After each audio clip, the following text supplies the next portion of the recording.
Yeah. Oh, that was the greatest ever. Pull that back up. Pull this back up. Pull this up. And then pull that up.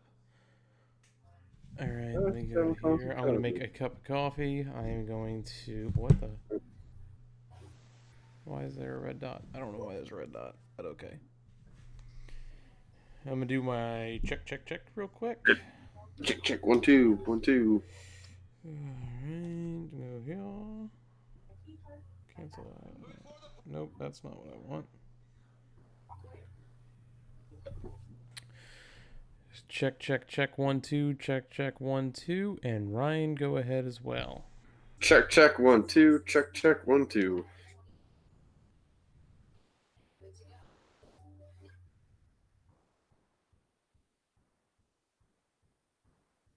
And we are good to go. I gotta pull up your Stream Deck.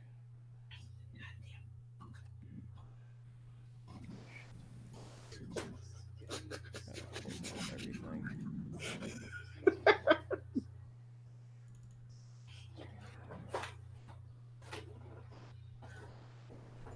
I gotta go back to this just so I can make sure you're still up.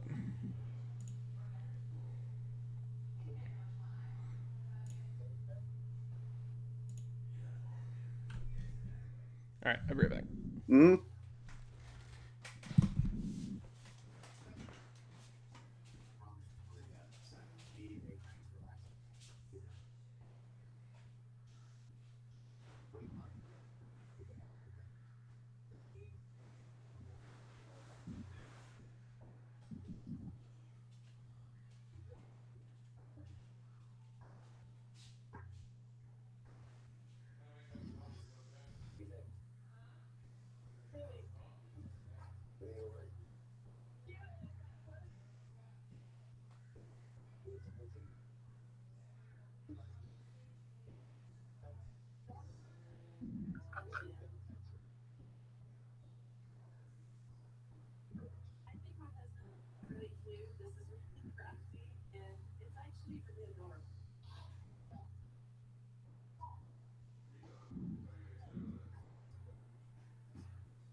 I wonder when Monroe starts to talk, what she's going to sound like.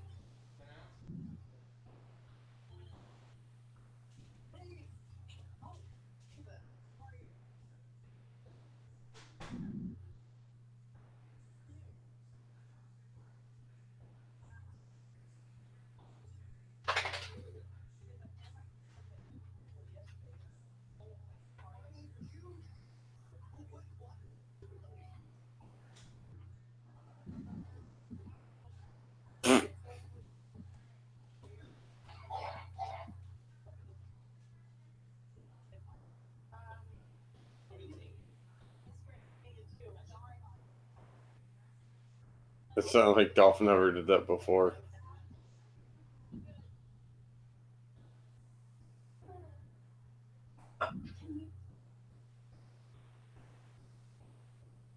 Progressive film.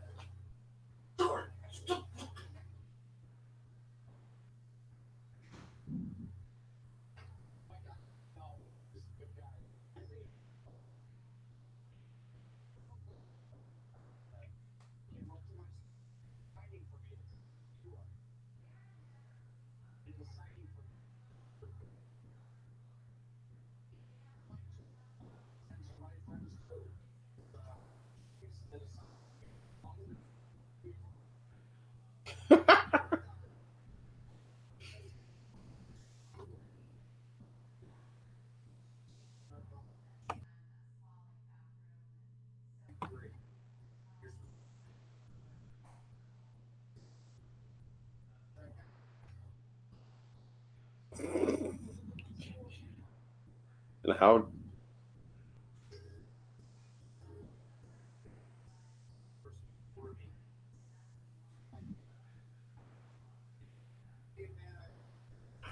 He thinks Maurice is gonna tell this about him.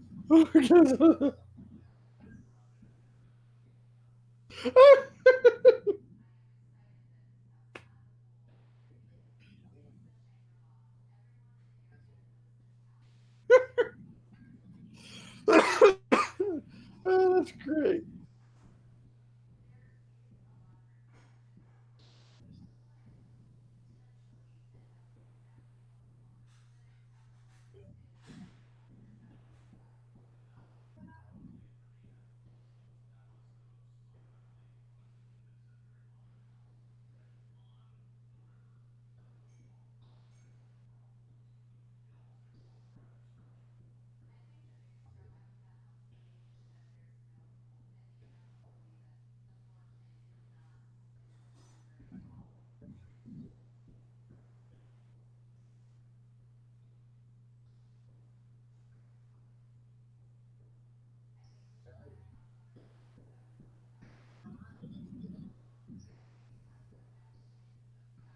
I love how they got her hair.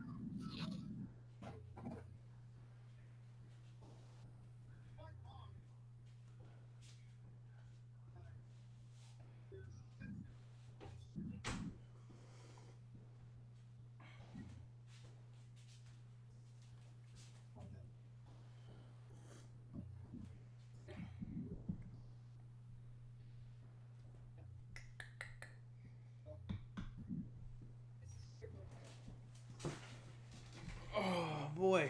All right, I'm just doing the finishing social media things. Yeah, it's fine.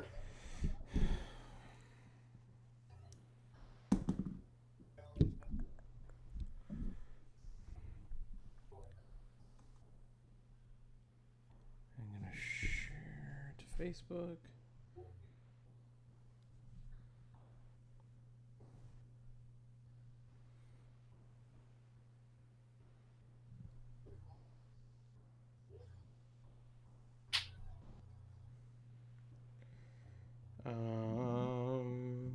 Okay, just do it there. Yeah, she's like, what the hell?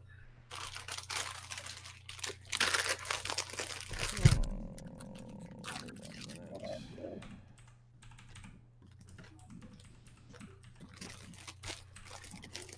Got the Earnhardt mug out. Senior mug. Mm-hmm.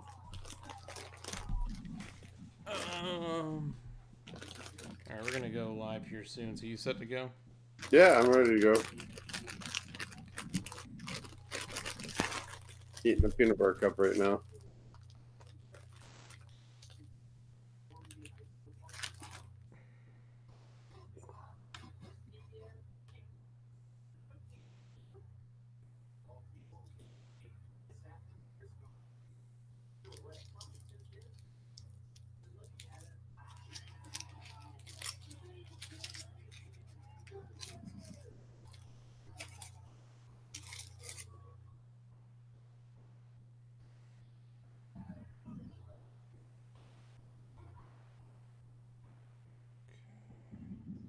Maurice doesn't look happy, does she? What are you watching, Miz and Maurice? Yeah. Uh-huh. Pat loves that show.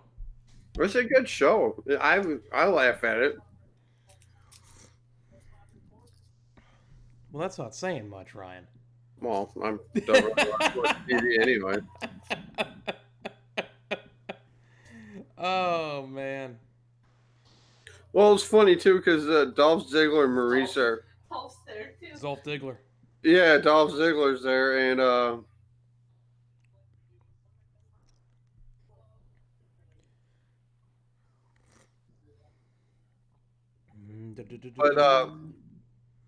but Ziggler just gets to Cleveland. They're in Cleveland, and Dolph's gonna go touch Maurice's belly. Oh, I've seen that. Yeah, needless to say, he didn't grab her belly. Oh boy. Yep. All right, so I'm just gonna put that there. Put that up here. All right, we ready to go? Yeah, let's go. Well, let me get to the right place first. Mm-hmm. All right, here we go. Rolling intro. Yep, again in the stream. Oh, you ready? Yeah, I'm on right now, making sure the volume's down. All right, cool. Let's go. All right, rolling intro. Hey, gentlemen, start your engines!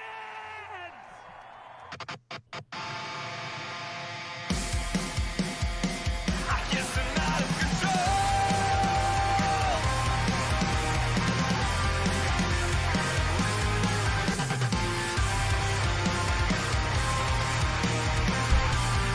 Ladies and gentlemen, welcome to episode 77 of the Loose Lugs podcast. I'm your host, AJ. With me, as always, is my co-host, the big winner from last week, Ron. What's going on, Ron? That's right, AJ. What's going on? That's right. The big winner, the dark horse pick, Showman, Bowman, victory lane, baby. Hendrick back in victory lane. Woo! It was a good weekend for all, even for those who did very poorly in their picks, who thought they were going to win with Kyle Busch and then realized, oh wait, Bowman was Ryan's dark horse. Yeah. And What's I up, also Ryan? had Eric Jones, who had a solid top 10, I thought. But yeah, man. How was your weekend there, AJ?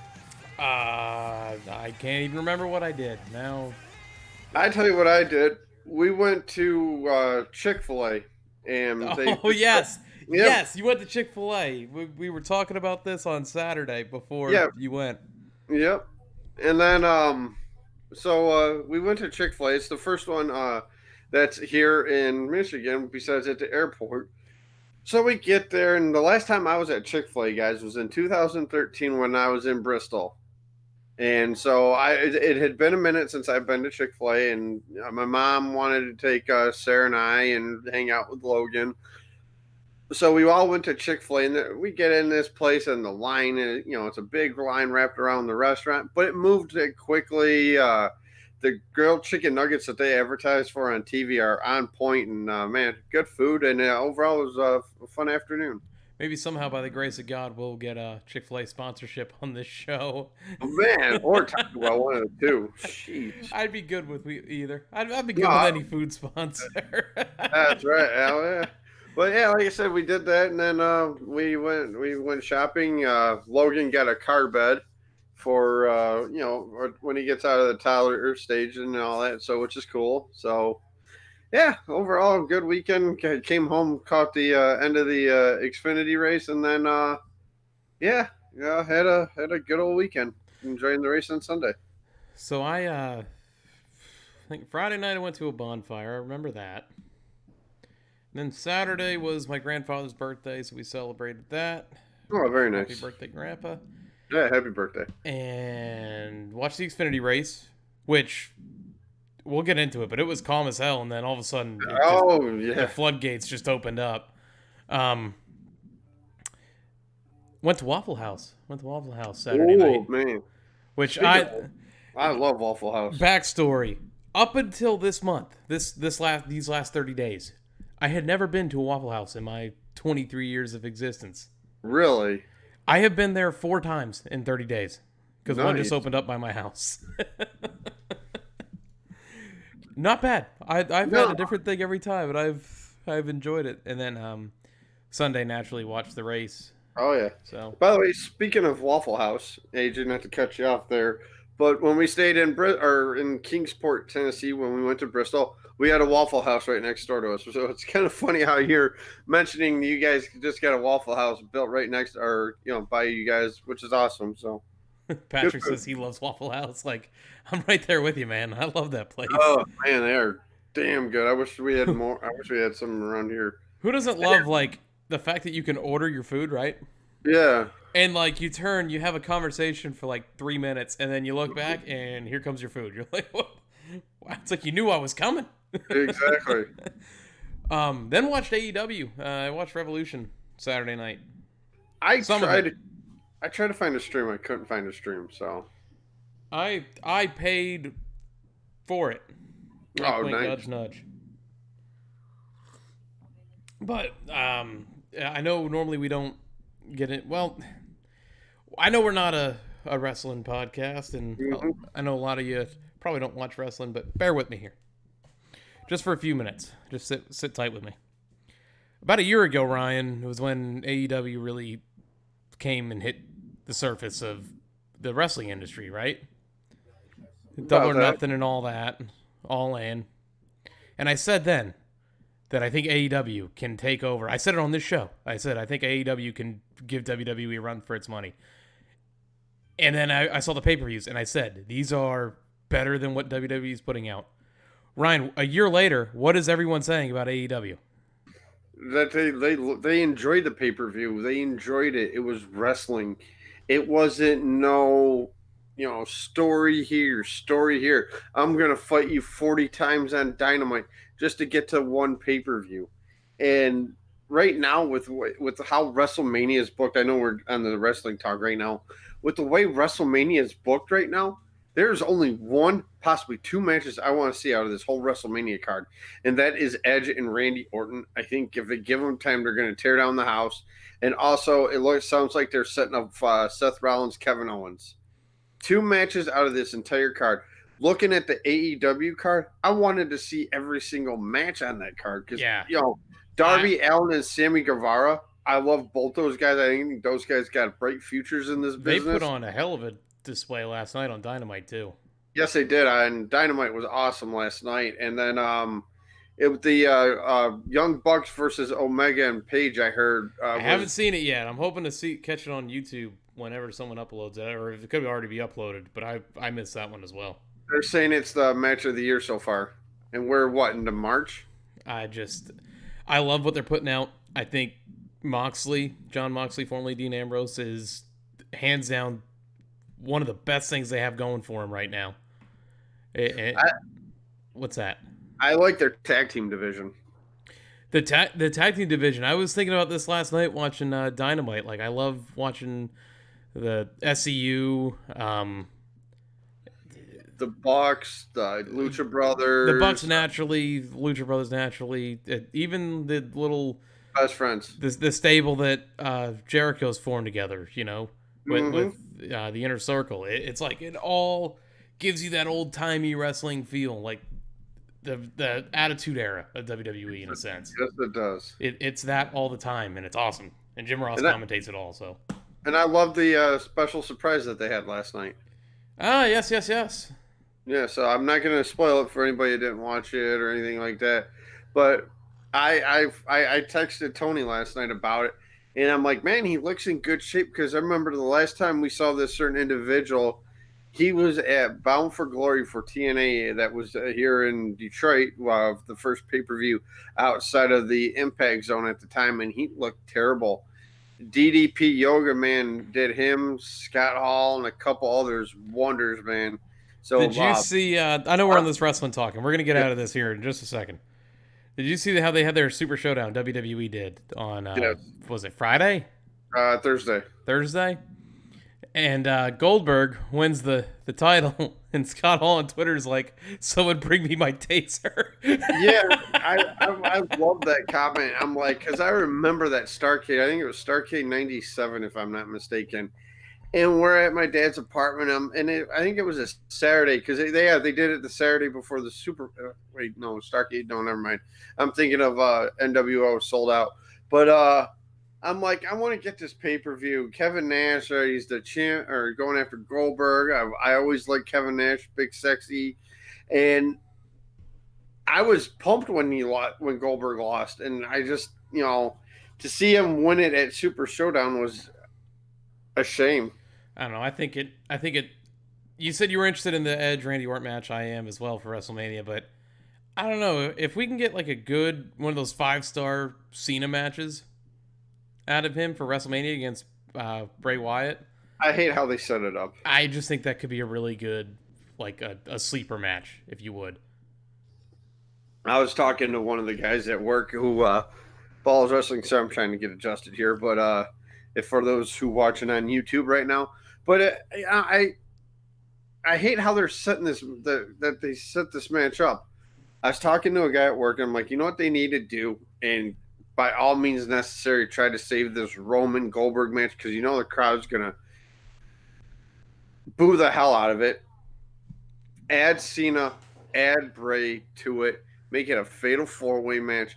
That way you can have, Goldberg still try to look like a champion. Roman do his thing. Let Cena and Bray do their thing.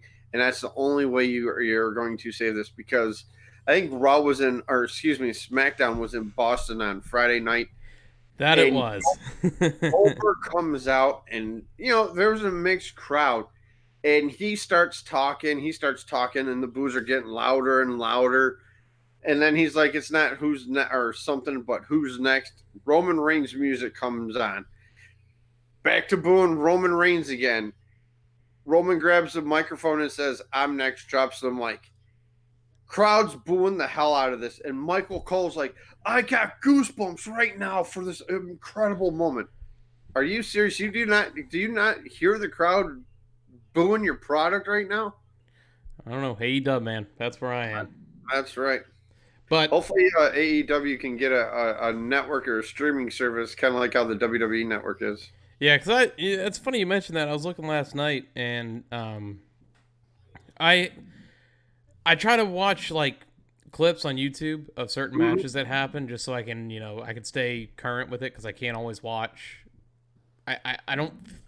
At the time, I didn't want to clutter up my DVR with things. So I just watch a match here and there and see what I missed and all that. Last night was the first night that I recorded a wrestling program in 3 years.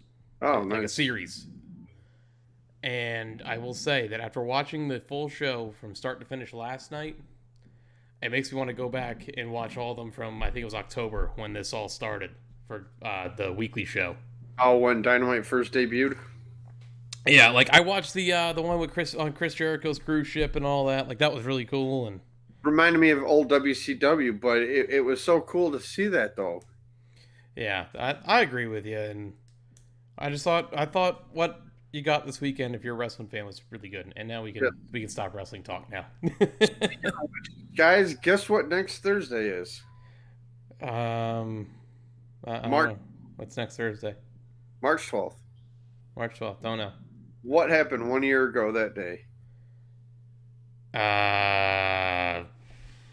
What did happen 1 year ago that day? Logan's birthday. Oh, Ryan. Yeah. So, Daddy, you're gonna be 1 year old. Yes, or you're gonna be 1 year a father. Yeah. I know we record on Thursdays now, but is there a possibility we could record on Wednesday next week? Possibility. How about Monday? Okay. Not Monday. Maybe Wednesday. I got class on Wednesday night, so I just. Okay. Like I said, I don't know if we're gonna do anything for the birthday. I mean, I know we would have time to record that evening. I mean, he goes to bed anywhere between 6:30 and 7:30, so I mean, we could still record that Thursday. But like I said, I'll play it by ear. But yeah, next I'll Thursday. Work it out. We'll figure it out. Maybe Next we can do it Thursday, next Wednesday 1 after year I get old. out. Yep. Next Thursday, 1 year old, and then we have his birthday party set up for March 22nd, which is anyway. So y'all stay tuned to our Twitter page. We'll let you know when we record. yes. I know I slacked on this week. I've just been so busy at work this week. Enough with the wrestling talk, and I just wanted to say with the I've come to grips with a certain hockey item, and that is that the Bruins are probably going to win the President's Trophy, and thus making me angry, be in a slight nervous panic. Because you would think the President's Trophy would be this great thing, but no, it's a curse once you get to the playoffs. And yep, I know all about winning the President's Trophy. Sometimes here with the Wings, sometimes it's been a while, hasn't it, Ryan? Oh, yeah. It's been a while there, but speaking of hockey tonight, our buddy Dave in our group chat is going to the Blackhawks Edmonton Oilers game from the United Center, so he gets to see one of the best players in the world play, and then Leon Draisaitl over 100 points happened Saturday night. I was watching that on CBC. So pretty cool to see. The Oilers are playing good hockey. Like you said, the Bruins are playing good hockey. Soon Pastrnak will have 50 goals. Yeah, Pasta will probably get that. And then the Leafs, for Tony's sake, I guess they were playing good until they lost the other night to San Jose. I thought it funny because, like you were talking about our group chat earlier, Tony's sitting there talking about how the Leafs were off to a great start and all that, and then I wake up the next morning and see we blew it in the third period. Yeah. Oh, yeah. Oh, man. Ryan, let's get some gas to go. We got some All race right. to recap from this past weekend. I think we've done enough banter. Oh, yeah. Let's get into some gas and go.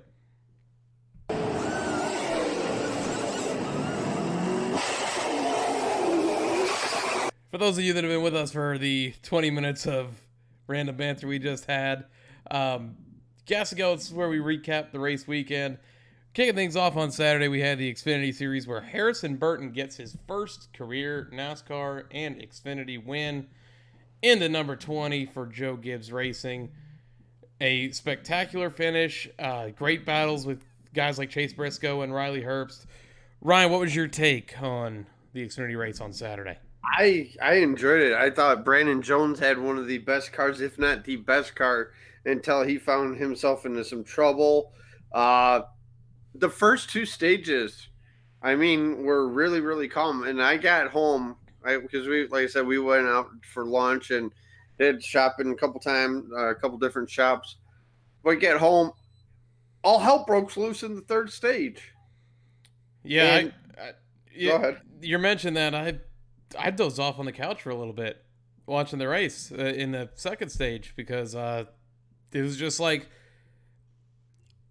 there was a lot of green flag. Like, I'm not a person who dislikes the green flag racing at all. Mm-hmm. When you don't have the brakes though, you kind of and you see the same cars single file all the way, just a few passes here and there. You're like. You kind of tune out for a little bit and do other things and come back to it. But I tell you what, when I checked back at the TV a little bit later, Yeah, was the tipping point of everything breaking loose, and it was wow. I think at one point there was 0 cautions for incident in stages 1 and 2, and they were up to like 7 in the final stage. Yeah, and there was a couple of hard hits. I think it was Allgaier that was a hard hit. There was Gregson. Noah. Yep, Noah had a hard hit. But all in all, I thought it was an entertaining race. You know, especially in that third stage. And as the late great Benny Parsons says, cautions bring cautions. Yeah, you mentioned Brandon Jones. Brandon Jones had a stellar car all day. He did.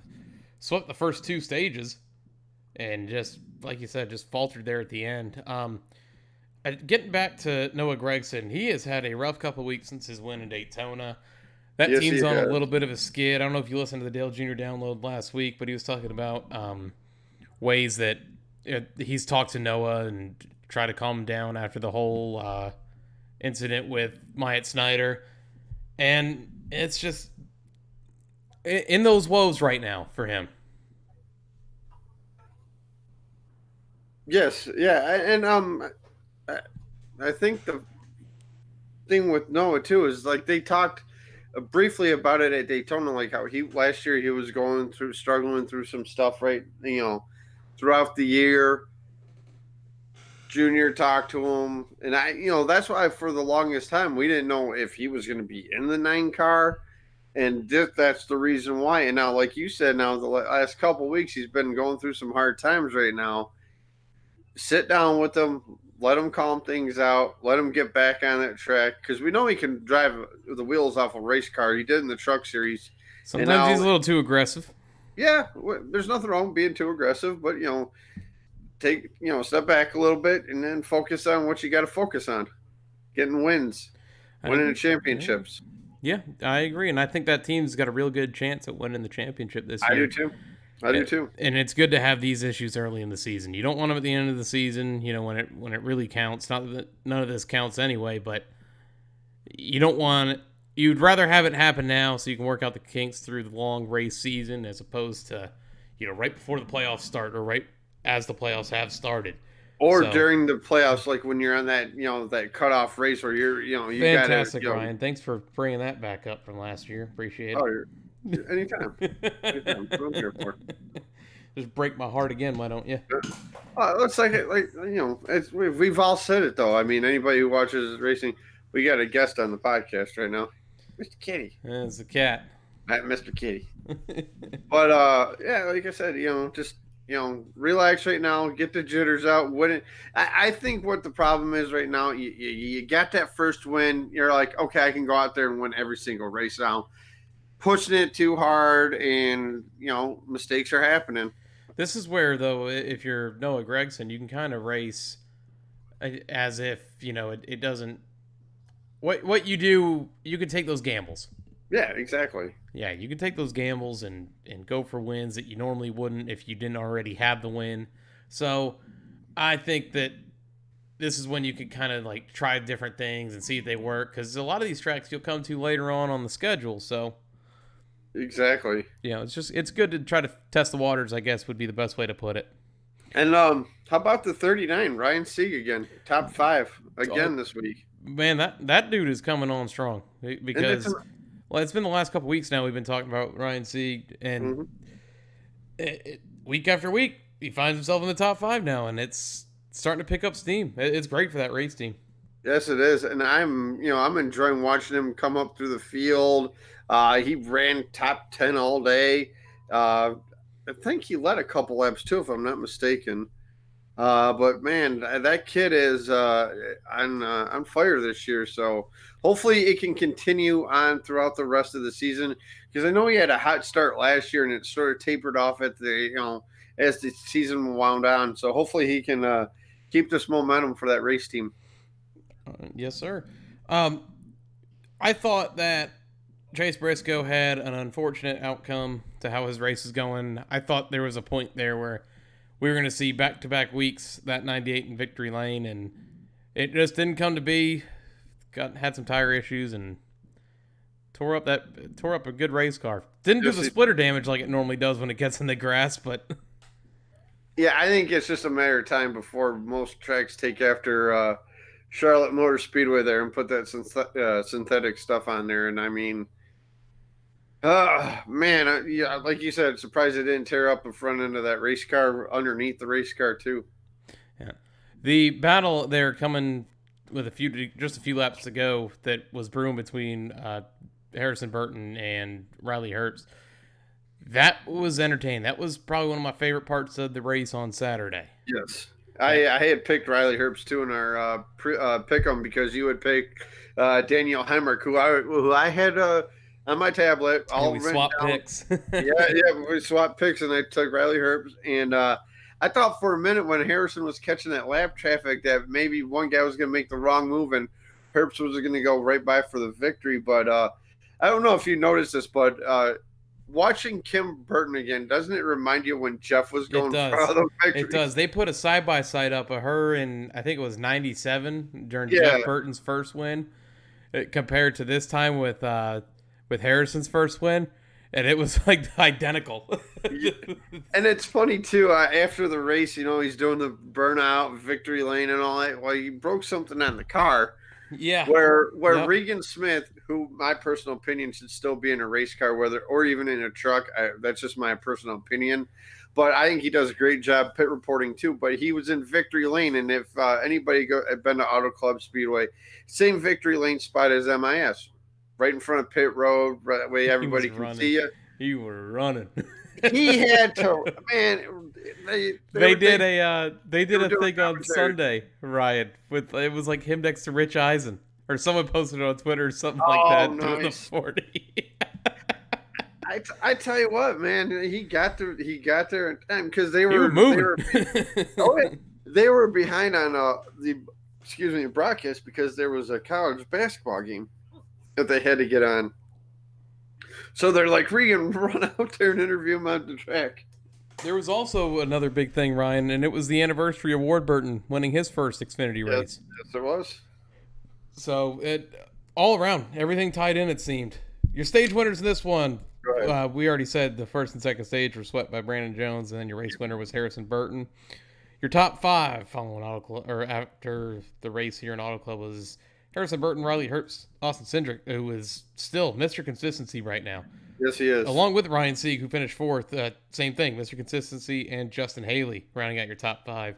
Your standings following Auto Club: Harrison Burton, Chase Briscoe, Austin Cindric, Noah Gregson, Ryan Sieg, Brandon Jones, Justin Haley, Ross Chastain, Michael Annett, Justin Allgaier, Riley Herbst, and how about Alex LeBay rounding out your top 10 in playoff points? How about that? Next race is Phoenix Raceway this Saturday, 4 o'clock p.m. Eastern on FS1. Yeah, you said 4 o'clock, correct? Yes, sir. All right. I like this West Coast swing. Go right out to the West Coast after, Daytona. A little nicer weather. Later starts, but who cares? That's why we I love care. this I wish sport. it was an earlier start. Yeah, exactly. But it's all right. We had daylight savings this weekend, so it's going to be even brighter in Phoenix. That's right. So, we had the NASCAR Cup Series from Auto Club on Sunday, and much to my dismay, Alex Bowman absolutely dominated. Gets a huge win for his career, especially this season, with this being the last year on his contract. Maybe Rick Hendrick re-signs him after this. First win for Chevy, first win for Hendrick on the year. I thought it was huge. It was to my dismay because, as we said earlier, you won our fantasy picks this week. Not fantasy picks. And by the way, you know what see what I'm doing right now? I cannot. What are you doing right now? Patting myself on the back. Oh, for there that you pick. go. There you get it in. That's right, baby. With Ryan winning our white flag picks and it being his sleeper, he gets the 5 points, the huge 5 points because I was up 7-1 after last week. Now it's a 1 point difference. Yes, it is. But regardless, Alex Bowman gets the win. I think that's big for Hendrick. I think it's big for Chevy, especially because they've been showing speed these last couple weeks with that new front nose they have. Yes, they have. I'm on the cusp of saying Hendrick's back. I said it last week. I said it on last week's episode. I wanted to see what they do at these big 2 mile tracks because they struggled at Michigan. They struggled at Auto Club. I almost called it California Speedway, but I mean, it is in California. Fontana, who cares? Yeah. They're back. They are back. This was a statement when Hendrick's saying, all right, Ford, Toyota, you guys have got your wins. This is us. They didn't touch that car all weekend. It unloaded off the truck fast on Friday. I'm like, this guy is he's going to win this race. Really, Ryan. First practice was Bowman. Second practice, I think, was Jimmy. Jimmy starts in the front row. You look at the lineup or the leaderboard this weekend, and there was a point where I thought, and I'd be wrong, there was only 3 different manufacturers other than Chevy, or like 3 positions with a different manufacturer other than Chevy in the top 10 at one point. It was amazing. It was really interesting to see because I don't know if I'm there at the point to say that Chevy and Hendrick is back yet. I want to see what happens when we get to these East Coast tracks, the Atlantas and places of that nature before I say it. But I'm on it. I'm saying it. They're back. It goes with what I messaged you a couple weeks ago when Chase had that really strong run. Mm-hmm. I think Hendrick as a whole can be playoff contenders again. Oh yeah. And I had talked to my dad shortly after the race, and he was like, "Man, that '88 car was flying today." And I'm like, yeah. I mean, it's nice to see Hendrick back there. And my dad's like, yeah, as much as I hate to say it, because my dad has never been a Hendrick supporter by any means necessary. And he's like, it's good for the sport to see him up there. I agree. I hope they're back. I'm saying they're back. I thought it was an entertaining race. I'm surprised they got it in, to be honest with you. So, yeah, because you kept messaging me all morning. I don't think they're going to race today. I don't think they're going to race today. And I was like, I just kept leaving you on red because I'm like, they're going to race today.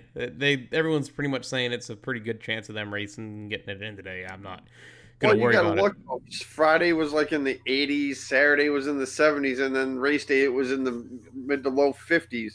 And how cool was it to see Jimmy Johnson's girls in his wife waving the green flag for him. That was Yeah, pretty that cool. was really cool. They were his daughters waving to him and all that. That was awesome.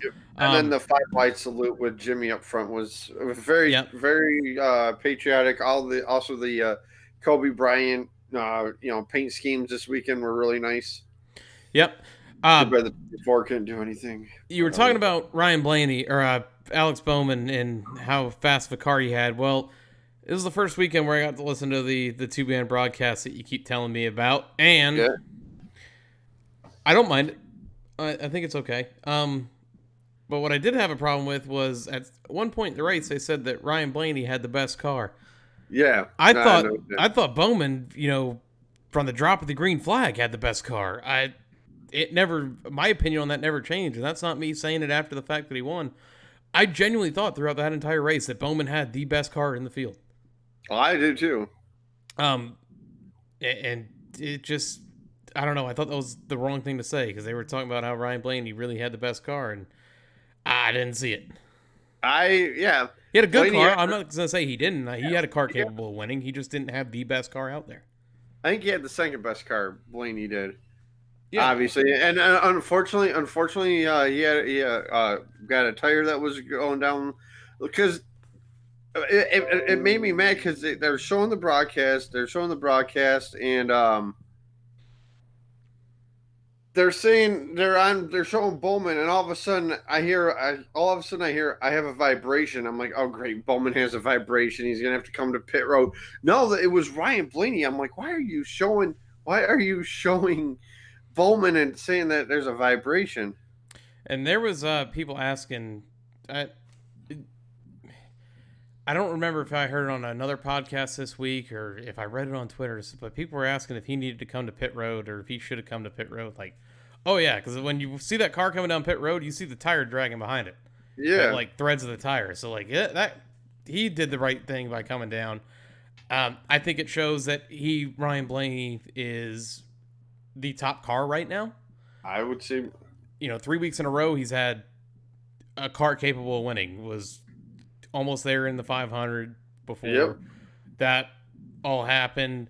Last week at Las Vegas had a fantastic car. If not him coming to pit road, he probably wins that race, or Alex Bowman wins that race because Bowman was coming in on that one.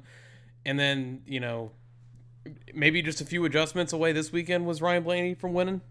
And did I not? I think we both said it, but didn't we love the crew chief now for Blaney? Like that was just like. It's just right there. Todd Gordon with him, it's gonna click. And man who knows how to win races, man who knows how to win championships. It's solid. Yep. It's a solid choice. Yep. So you mentioned Jimmy leading the 5-wide salute and his girls waving the green flag. At the drop of the green flag, Ryan, the one thing I noticed for 7 laps, besides the great racing we had in front of us with Boyer, Blaney, Johnson, Bowman, was the amount of trash all over the track. There was trash absolutely everywhere. Yeah, I could not believe it. Like we're watching it, and Sarah's like, "Isn't that a lot of trash on?"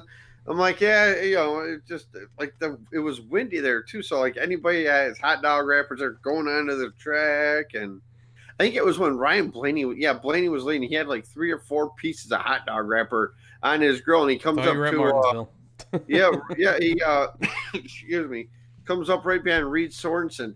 And they did a fantastic job clearing the grill off, and he kept the lead. Yep. Kicking off the weekend, Ryan, Martin Truex Jr. had some inspection issues come race day, or come qualifying. Had to start all the way in the back. His radio frustrations all day long. Getting mad at teammates. Which a lot of people were mad at Denny Hamlin, and I'm about to come to Denny Hamlin's defense again. This is shocking and it's weird, but So you're defending Denny Hamlin, and you picked him to win the championship? The Hamlin-Larson situation. Oh, all right, yeah. Let me just get into this for a second, because this happened at the very first part of the race, before you get to the radio transmissions with Truex. There's a point where Hamlin gets into Larson and turns him completely sideways. He smacks the wall. Somehow doesn't wreck the car. Like, doesn't cause a caution or anything like that. Hangs on to it. Doesn't even lose a position, I don't think. And he finished ninth too. Kyle Larson did, by the way. Before you go on, I just wanted to mention that too. But Ryan, I see people on Twitter and Facebook and comment sections and all around and all that saying that Denny Hamlin, there was no need for him to do that. And I say this: well, why did Denny Hamlin get into him, Ryan? Yeah, exactly. He got shoved from the 4 behind him into the turn. He had nowhere to go. Well, it's funny. It's funny too on Twitter. There was, Kyle Larson's in the grocery store pushing a cart. Here comes Denny Hamlin behind him, and he goes, "Oops!" And they're laughing about it.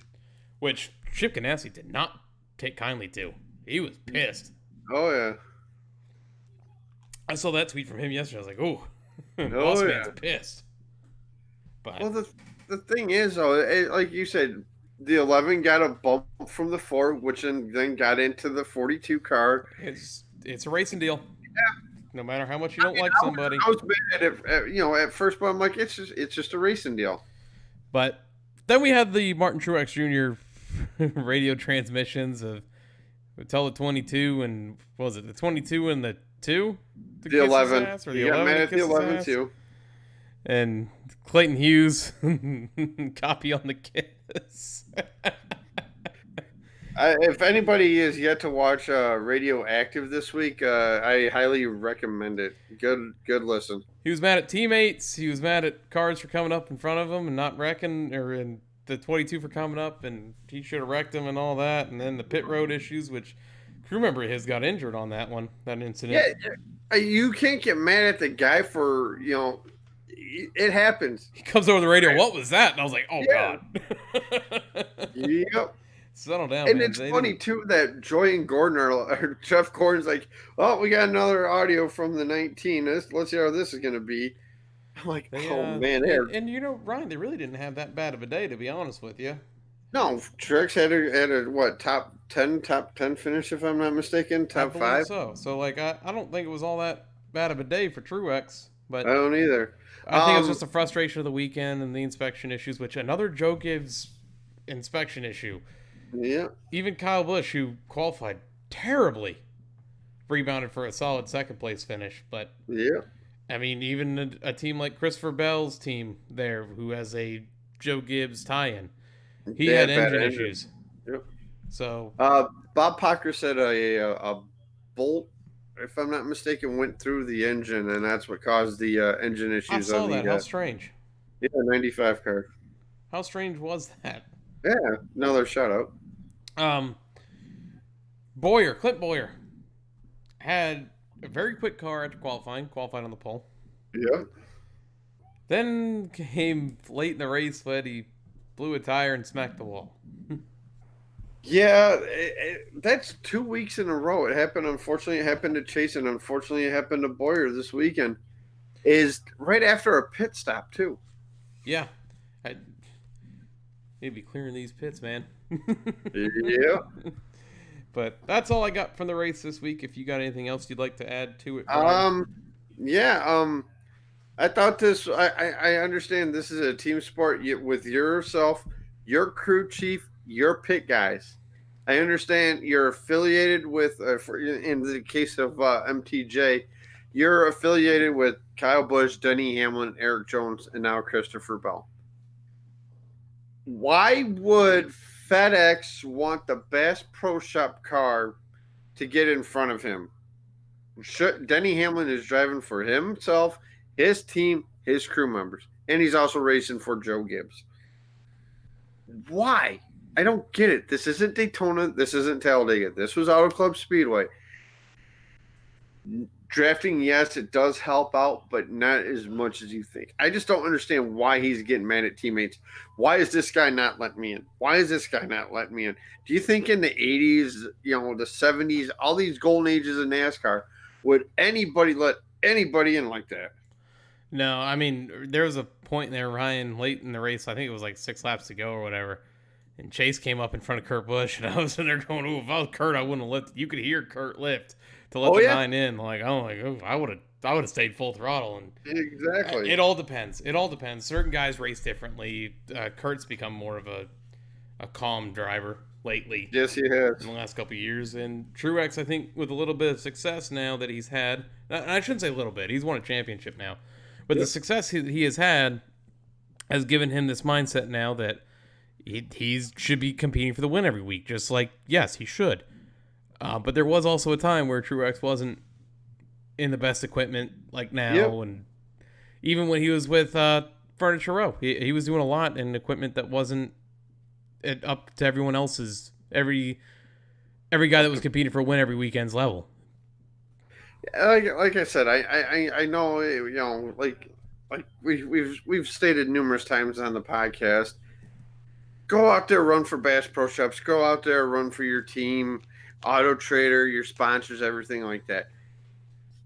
Start not caring, and if you're gonna wreck the guy, then wreck the guy. You're saying that on the radio, you're gonna wreck the guy, then wreck the guy if he gets in your way. That's just the thing with Truex is he says it all the time and he doesn't do it. And I like Martin Truex Jr. I've too. met the guy numerous times, and he's a nice guy. He's so down to earth too, and it's like get that Earnhardt mentality, and that's what I'm calling it, the Earnhardt mentality. If any of these guys had the Earnhardt mentality, and the closest guy to it is Kyle Busch. Yep, I agree. Stage winners this one, Ryan. First stage, Alex Bowman. Second stage was Ryan Blaney, and your race winner was Alex Bowman. Your top 5 at Auto Club was Alex Bowman, Kyle Busch, Kurt Busch, Chase Elliott, and Brad Keselowski. Your standings following Auto Club: Ryan Blaney, Joey Logano, Alex Bowman, Denny Hamlin, Chase Elliott, Kevin Harvick, Jimmy Johnson, Matt DiBenedetto, Kyle Larson, Eric Almirola, Chris Buescher, Ricky Stenhouse Jr., Austin Dillon, Brad Keselowski, Clint Boyer, and Martin Truex Jr. Your next race is Phoenix Raceway at 3:30 p.m. Eastern on Fox. And DiBenedetto, another solid run this weekend. I'm telling you, that team's gaining momentum. It is. It's almost shades of when Blaney was in that car not so long ago. Yeah. And I mean, no disrespect to Paul Menard by any means necessary, but you know, hey, he's chill with that, Ryan. The dude had one cup win. One cup win. I know. But yeah, DiBenedetto. I don't know. I've always thought Paul Menard was a little bit of an overrated driver. Just my opinion. Jimmy finishing 7th at his last California Auto Club race. He had a good car all race long too. Yep. Don't want. Hey, how about that? The 24 was actually running this time at the finish line. Ryan, let's get into tire up. We got a bunch of news to go over this. Yes, we do, and boy, is the rant ready to go. Left side. Pull this left fender out, left side. All right, so let's start with the next gen car. So the next gen car next year is going to go to a single lug nut instead of the 5 lug pattern we have now. I'm against it, but I'm slowly, as the week has gone on, have been okay with it. Like, I guess every passing day, I can come to grips with it a little bit more and see the benefits of it. But I don't know. It takes away from that stock car feel and that classic NASCAR feel. You know what I mean? Nope. I think that you're going to see quicker pit stops, definitely, with only one lug. Second pit stops. I think that you can also have situations where it's going to cost you. A big thing I was against was on the 5 lug pattern. It required a skill. Athletic skill to hit all 5 of them. To hit all 5, tighten all 5. But now, I can kind of see that element still being a part of it. You still need to be quick. You know, you still need to be hitting your marks at all times. You still need to be the best you can be to get the tires changed, whether it be 5 lugs, 1 lug, no lugs. So that's where I start to slowly come to grips with it. I don't know, man. The thing I don't know about is the wheel and the look. It's all aesthetics to me, just looking at that. But I have to see it. I have to see an actual mold of the car with manufacturer logos on it, just so I can see what it's going to look like. Yep. I'm just. There was a survey that came out, or the fan council vote to move the number location. I'm against that. That sucks. The number should be on the door. The number should always be on the door and on the roof. It's. Yep. I don't want to see cars going down the track with a sponsor covering the entire side of the car. I want the car number visible. You know, drivers by their car numbers. You knew that the number 3 was Dale Earnhardt. You knew that the 24 was Jeff Gordon. You knew the 6 was Mark Martin. You knew the 43 was Kyle Petty. 48 Jimmy. Like, that's how you remember these things. Yep. The Blue Deuce. What it just takes away from it, man, if you move that number to the quarter panels. And I'm a classic field racing guy. That's why I'm not a big fan of the single lug as opposed to 5 lugs. I'm not a big fan if that number moves to the quarter panel or just in front of the rear tire. Like, it just, I don't know. Don't mess with it. If it ain't broke, don't fix it. Yep, and that is why, and I've seen it. I'm not going to say anything about the single lug right now because that's later on in the show, but I've seen people on Facebook, on Twitter, and all these NASCAR pages. Why are we going NASCAR to IndyCar? Why are we doing an IndyCar? And that's what it feels like to me. I don't get it. So, like you said, the 5 lug nut, you have to be spot on to get all 5 lug nuts.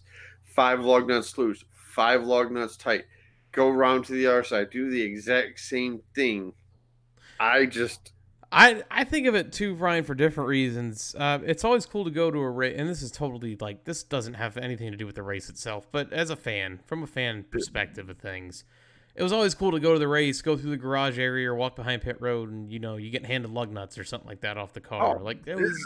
There goes that. You don't get to sit there and talk with some crew guys who might be gluing lug nuts onto a car anymore if you're walking the pit lane before a race. I don't know.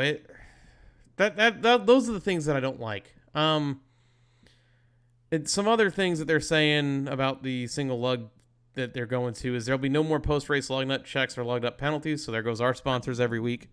Yeah, thanks for man. Well, we should change the podcast name to One Lug Nut Podcast. The One Lug Podcast. That's right. Like you said, AJ, like we had gotten pit passes, garage passes, and we're walking down pit road. Myself, Jeff, Amy, and Sarah. Amy and Sarah are Googling over the pit crew guys, but one of the guys for Harvick's team is putting the lug nuts on the tire, and a lot of people are asking questions. One guy comes up, is that super glue? And he's like, no, it's an adhesive is what they're using. It can be used, it sticks in all types of temperatures, rain, wind, cold, snow, anything, extremely hot temperatures, which is what we had that day. And it was cool. It's cool to watch them do it. Be spot on with that little lug nut to put it right where it needs to go. It was awesome to see. Another thing, Ryan, is they're also trying to cut down costs, and I understand that. One of the bullet points that they hit on is teams should be replacing wheels less often because 5 lug nuts deliver more of a pounding than a single lug nut, particularly when they aren't tight and the wheel wobbles. I get that. You're saving costs there. But a big thing here, I think, is that NASCAR has no plan to adjust pit crew or roster sizes. So even with that 1 lug change, you're not putting guys without jobs like a lot of some of the other changes you're going to do. Other than that, I'm okay with the 1 lug nut. I'm starting to grow on to it a little bit, but I don't know. My issue is, remember when we had this new impact gun for all the, I think that was had the same gun. Ago? Imagine all the problems they're going to have with these guns now. And you know what? It's going to be interesting. But I heard that car go around the track this week. That someone put up a thing with William Byron in it. He crashed it too. And he did crash it. And look what shirt I'm on. But he tested it, and Chad Canals and William Byron both, said that how they really enjoy that car and all that. And it sounded weird to me. It didn't sound normal. It's not what I'm used to. It didn't have like that throaty sound to it. Yeah, and they I think there's a couple pictures now with the with what the engine looks like. Engine looks weird as hell, man. I'm an aesthetics guy. I want it to look a certain way, and Can't always get what you want, you know? Like I said, I understand times are changing. You have to get time changes with with the car and everything. Man, I don't know. I just what is the next test for that anyway? Do you I know? have no idea. I don't know if it's been announced yet or not. I don't have anything on it, but a good time for them to check, Ryan, on the next gen car is going to be when they run it first, which is going to be the Busch Clash next year. Yep. It's going to be ran some changes to Daytona Speed Weeks, or should I now say Daytona Speed Week? The Busch Clash is going to be run on the Daytona Road Course, the Rolex course, at night next year in 2021. I'm trying to find like where it's got it broken down. The Yeah, Daytona, that Tuesday. Yeah, and then I remember it. The Wednesday is going to be qualifying yeah. So for the two positions, obviously. the Clash is going to be on Tuesday, February 9th, There under it the is. lights. Qualifying will be Wednesday. The dual races will be Thursday still. Yeah, still Thursday. Yep. Um, Friday will be the truck race. Saturday will be Xfinity and ARCA, I believe. Yes. Yep. And the ARCA cars. Yep. And then Sunday will be the Daytona 500, which, you know what?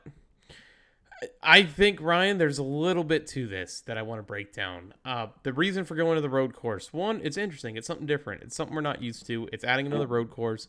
I'm cool with that because everyone talked about wanting to run the Daytona road course, but not wanting to take away from the July or Daytona 500. Well, the best way to do that is to run it for the non-points Clash race. I'm good with that. Another thing is you're saving a lot of money and tore up race cars, as we saw this year when we only had 3 left running, and the car that won it looked like it just been through a dumpster. It's another thing I like. But digging a little deeper, next year the Super Bowl was supposed to fall on the same day as the Clash. Really? Mm-hmm.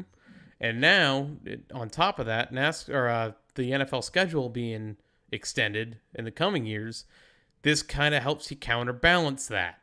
Yes, it does. It makes it so that your Super Bowl of the NFL and your Super Bowl of stock car racing doesn't fall on the same day. I think there's a lot more to this than just a press release. It goes from a viewership standpoint, a money standpoint, a logistics standpoint. I'm actually okay with the Speed Week change. Because here's the thing, Ryan. You have qualifying in the Clash race on Sunday, and then you have no cars on track till Thursday. That's a long time for a fan to be sitting there waiting. So now I like this. You break it down: Tuesday, Wednesday, Thursday, Friday, Saturday, Sunday. Nothing but racing. I love it. I love the idea. My only issue is okay. When are these races going to start? For the casual, the fan that is got to get up and work. I mean, granted, now with qualifying, with how they got qualifying going right now, you're on the track. Guy goes past start finish line. You go out. You get your warm up lap going in. Qualifying's quick now, but the Clash, how many laps are going to be run on it? Obviously, it's going to be the breaking down of it too. Yeah, I actually I enjoy the change, to be honest. I with did you, too. Ryan. I'm excited for it. See what happens with it. I think I don't know. Just thinking about it, you know what I mean. It makes more sense to me now that I'm reading more into it and all that. I like it. I'm really excited for next year. I can't wait to see the schedule come out for next year because I think we're gonna have some more scheduling changes too. I think so too. Going down now to something that's happening this season. NASCAR will run the carousel again at Sonoma. Right. I didn't see that. Where'd you see that at? That was announced yesterday at 4:00. Okay, cool. But I'm cool with that. That was something that I think you and I were questioning just a couple weeks ago. Yeah. If they were going to run that carousel again. The thing that sucked though is that camera angle that you seen where it looked like they were going to hit the wall. That went I know. away. I missed that still. I did too, but it was so cool to see the carousel back. That to get Gordon, Earnhardt, all these guys ran on.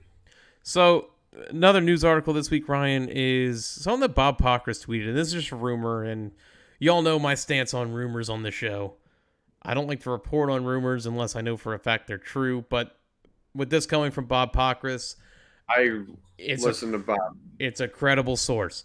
Yes, it is. He tweets out, and I quote, Rick Ware declined to comment when I asked him if he is buying Premium Motorsports. There was some chatter in the garage about the possibility last weekend, but these things typically take a little bit to finalize, and always a chance of it falling through until it is finalized. So Rick Ware is potentially buying Premium Motorsports, which would give him the 51, 52, 53, the 15, and Spire Motorsports operates the 77 under their brand too. So wouldn't that would technically give Rick Ware 5 cars, and as far as the current charter goes, I thought you could only field 4. I thought so too. So maybe there's. So I don't know how that's gonna work. And I saw someone send out like a joke tweet of like Rick Ware's gonna be the first guy who has 4 different manufacturer cars racing for him. Oh, they'll switch manufacturers for sure. Well, no, because like, isn't it the 51, 52, and 53 are a different manufacturer? I think so. And I don't remember what it was. I thought I saw it this weekend though, where I was looking at the cars. For some reason, I watched the tech. They have the live tech inspection, laser inspection on YouTube. Like they stream. Do that. Really? I might have to check that one out. of the things I was looking at was, is that a different manufacturer but the same team? I don't know for sure on that one if it was them. I was like thinking about, yeah. They have a Chevy, a Ford, and a Chevy. The 51, 52, and 53. Chevy, Ford, Chevy. And Premium Motorsports, which is running a Chevy as well. Spire is running a Chevy as well. So it'd be Chevy, Ford. I'm sure if he does buy it, I'm sure they would switch to one manufacturer though. You would think. Be smart. Some other big news this week regarding a familiar name. Wait. Hall of Famer Tony Stewart is coming back to race in NASCAR. He's going to be racing the Xfinity Series race at Indianapolis, which I believe that race will be on the road course, won't it? Yes, that race will be on the road course. I'm all for it. I'm glad Smoke's getting back in the car. I hope he still has the same Smoke mentality. I hope so too. That man, I miss that guy in the track. I tell you what, I think the Xfinity race running the road course at the Brickyard is a taste of things to come. I think next year, I'm calling it now, next year the Brickyard 400 will be run on the road course. I feel like you're going to have to, because that race is very boring. Thank you. At least you said it, not me. I'm trying to hype up the Brickyard, man. Yeah, that race is boring as it is. They need anything they can. And hell, move it to IRP if you have to, or whatever it is now. Yeah. And my thing is with the Indy. You know how they're saying why don't I've seen on one of the statuses on Facebook is like, if NASCAR were to get rid of a track, what race would they be? And they put Pocono, they put Michigan, Kansas, the tracks with 2 races. I'm like, why not get rid of Indy? Yeah, and that's another thing. I was looking at the schedule. We're coming up on the Pocono doubleheader weekend, which is going to be fun too. Yeah, I can't wait for that. It's going to be fun. So I think be very interesting. I agree. All right, let's get into social media, Ryan. Yeah. Social media this week, we are up to 2,037 downloads on Podbean, iTunes, and Stitcher, 334 followers on Twitter, 75 likes on Facebook, and 25 subscribers on YouTube. New follower shoutouts this week: J-Man at It's J-Man48, 10 to Cali at 10 to Cali, Coates at Sam Coatesworth, and Austin Smith at A Smith 7267. Podcast shoutouts, as always, are the Lap Traffic Podcast, the PTM Racing Podcast, 3 Wide NASCAR Podcast, Side Draft Podcast, All Turns No Breaks Podcast, and the Final Lap Weekly. Some places you can find us on iTunes, Podbean, Stitcher, and YouTube by searching in your search bar the Loose Lugs Podcast.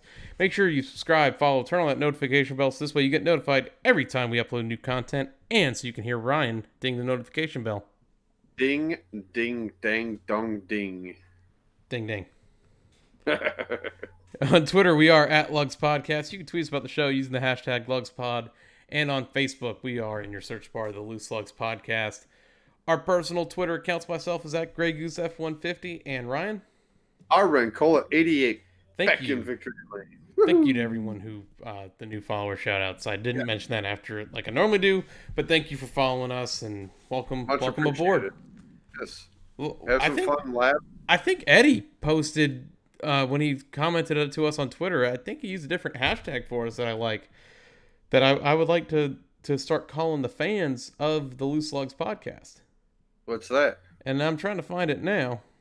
Lugs Nation pod. Lugs fam. Hashtag Lugs fam. So welcome to the hashtag Lugs fam. Ryan? Yes. It is time for you to go on a rant. Oh, it's time for me to go to work. Well, you got 2 rants, so I'm going to just sit back. I'm going to mute my microphone, and I'm going to sip my water. I did a partial rant earlier about the Truex complaining about his teammates, but we've always done that here on the show. So, guys, how awesome was it to see the 88 car back in victory lane? Hendrick Motorsports definitely enjoyed it. 2 thumbs up. I was cheering. Let me cut in. Go ahead. Last year, when Alex Bowman won, we were on our hiatus, so we didn't get to cover that last year. So this is the first time on the show we get to cover an Alex Bowman win. And how cool was it? He said in the interview, I wasn't going to get stuck in the grass again, which was awesome because when he won at Chicago, he got stuck in the grass and he made fun of himself, which is awesome. And apparently, I don't know if this is true or not. I don't know if he's gotten the tattoo yet, but apparently he has to. He tweeted about that he has to get a tattoo now. He's got to get the 88 tattoo, which is pretty cool to see and all that. Thank Dale Jr., which is so awesome. All right, my rant. AJ had mentioned this earlier about the one lug nut. When I saw when I first read it, when I tagged you in it, AJ, and I tagged a couple of our other friends who follow the sport, I was so angry at it. I was like, what are you doing? 5 lug nuts, skill, everything you need to get these tires on and off and do it in under 14 seconds, now 13 seconds. This one lug nut, I have a feeling you're going to have so many problems with the impact gun that the teams are going to be like, enough with it, give us our 5 lug nuts back. Because when they first went to this brand new gun, how many impact gun problems did we have? I remember we reported about it numerous times here on the show. Yeah, every week we had something new, it seemed. Yeah, like AJ said, every time something new. I'm trying to grow with it. I'm trying to grow on it. I'm not a fan of it. What are they going to do next? Put a hydraulic hoses underneath or hoist underneath the car and lift it up one time? I mean, man, NASCAR fans as a whole, aren't too big fans of change, and humans as a whole aren't too big fans of change. I'm looking at this single lug thing, and I can see the benefits of it. It's starting to grow on me a little bit. Yep. I think come next year I'll be okay with it, but your thoughts right now that you're speaking were my exact thoughts a couple days ago when this first came out, and now that I've had some time to look at it and process it, it's not as bad as it seems. Yeah, and and like I said, it's starting to grow on me. I want to see the next time they take this thing out on a test, do a pit stop with it. Whether it would be, an actual Cup team pit crew, or how about a Truck Series pit crew? That way they, nobody has an advantage of doing it. Let's see what happens with this one lug nut. I don't know why. Like I said, like AJ said, I know it's a costing. I understand that. Let's give it a go. Let's see what we got, and we'll take it from there. The whole point of this whole next-gen car is to just make it more affordable for teams and to give teams, these lower budget teams a chance to compete. And I'm all for that. I'm all for that. I think this kind of helps you a little bit in that direction too. So that's all I got on it. And then like this is like the Golden State Warriors right now going out and beating the Los Angeles Clippers. It's like how we're going to race in the Truck Series. Yeah, oh yeah. Or this is like the Detroit Lions. Never mind. Okay, continue. Like I said, I at first I was angry. You were petrified? I I was gonna start singing. But I'm not going to do that. But no, you can ask Sarah. I was angry. I was cussing. I'm like, what the hell are they doing? Why are they trying to ruin something that everybody likes? You go to a race. Guess what? I love going to the race and seeing the pit stop in person. Guy hitting the lugs. Get going. Get out of there. I love seeing it, and I think you're going to see under 10-second pit stops now. Thinking about how you could never live without me by your side. Oh, Spent so many nights. So, anyways, before is that 2 weeks? Is that 2 weeks in a row we've had songs on here? Gotta know when to hold them. Gotta know when to hold them. So, we're going to Phoenix this weekend, and I don't know if I did it. I normally do this before I do my rant. I got the weather report. Friday, tomorrow, it's going to be, looks like partly cloudy, 86. Saturday for the Xfinity race, partly cloudy or mostly sunny, whatever you want to call it. It's got a sun with a couple clouds, 84 degrees. Sunday, partly to mostly cloudy and a high of 74. No rain in sight in the desert. Finally, Yeah, no kidding. It's rain. 3 races this year, and we've had rain affect all of them. It's incredible. I feel you. All right, let's get to the white flag before I start breaking out in song. If I can find the sound effect for it. There it is. Who let the dogs out? Line with you, coming to the white. Only 2. The white flag sound effect, sponsored by Ryan, singing "Who Let the Dogs Out" by, was it the Baja Man? Was that who sang that? That's right. See, I ain't such a youngin'. Hey, see, look at this, Lugs family. You guys come aboard, and we start breaking out into song and dance. Woo. White flag, predicted Phoenix. Oh boy, this kills me. This kills me to say. It really does. Go ahead. But Ryan, go first. Ryan killed it last week. He got 6 points, 5 for Alex Bowman winning, being his dark horse, 1 for Riley Earps. I still get a point because Kyle Busch finished in front of Eric Jones, but the point counts because it makes me lead 8-7 in our standings. Yeah. But Ryan, being that you won last week, you go first this week. I already have a feeling who you're going with in the Cup Series, but tell me who you're going with in the Xfinity Series. Xfinity Series, I'm going with the guy that should have won last week at Auto Club Speedway. Give me Brandon Jones to get it done. Pull her into victory lane. He's 19, isn't he? Yes. Yeah. I'm going with Justin Allgaier in the 7. Always runs good at Phoenix. Won it last year. Give me Allgaier in the 7. Good choice. Kyle Busch is racing this Xfinity race, I do believe. Oh, so we're having another Kyle Busch Invitational, huh? Yeah, we might. Cup Series, Ryan, tell the obvious. Truck Series. Or Cup Series. Oh, Cup Series. Give me the 4, Kevin Harvick. I figure you're going with the 4. I wrote the 4 down just in case you didn't. I'll go with the second best driver at Phoenix, the 11, Denny Hamlin. Yeah, good choice. Dark horse.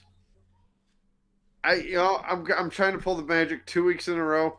Give me Alex Bowman again for the dark horse. Ooh, Bowman going back to back. Yep. It's funny. It's funny that you do that because I'm going one of the best cars. He's been one of the 2 best cars all year. Well, I'm going to go with your pick from last week to win it. I'm going with the 20, Eric Jones. Oh, nice. Good choice. Another guy who always runs good at Phoenix. Yes, he does. I don't know. I feel like I need a miracle now because, like, here I am leading 7-1 thinking, like, everything's all good and ready to go. And here goes Ryan.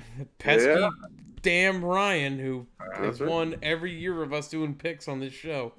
Sorry. Just having to take it away from me. Totally killing my idea of how I was going to plan things, and that was I'll use all my big-name guys early and build a lead, and then slowly maybe I'll catch maybe blind squirrel will catch it out here and there, and I'll get my sleeper up there. That's right. Isn't this the last West Coast swing until they go back to Sonoma? I believe so. Yeah. I think. Yeah. I'd have to check the schedule, but I think, unless you count Texas as like, it's a Midwest, but Midwest, yeah. It's West. I pulled the schedule up right now. It's west of you and I. That it is. Yeah, Phoenix. Yeah, Phoenix, and then they go to Atlanta.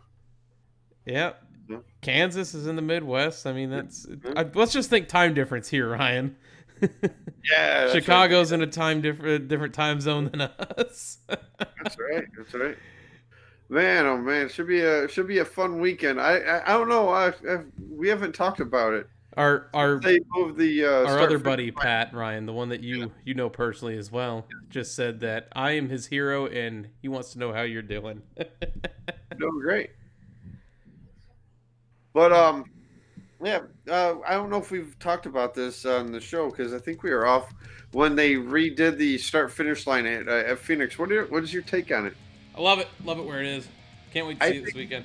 I think they need to move pit road. Pat wants to know if you've thrown any headsets lately. Close in Call of Duty, but What about you in golf on Saturday when I played you in golf?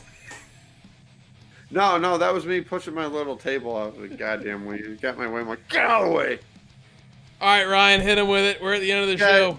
Yes, we're at the end of the show, guys. It's Friday. I have Thursday. possibly... No, tomorrow. Okay. Gotta hear me out. I possibly have some big news. Keep your fingers crossed on that. Guys, hope everybody has a great rest of the week. Enjoy Phoenix. Enjoy the desert sun. Watch out for them rattlesnakes, and we'll see you at the track. And that big Toyota sign that's out there. Special thanks I want to pop the hole in that. Special thanks to both Patricks for coming out talking to us in the chat of the show. Special thanks to everyone who tuned in tonight. If you didn't comment, thank you to everyone who downloaded this on Podbean, iTunes, and Stitcher. We appreciate each and every one of you. We're going to Phoenix. We're going desert style. We'll see you next week. We're out.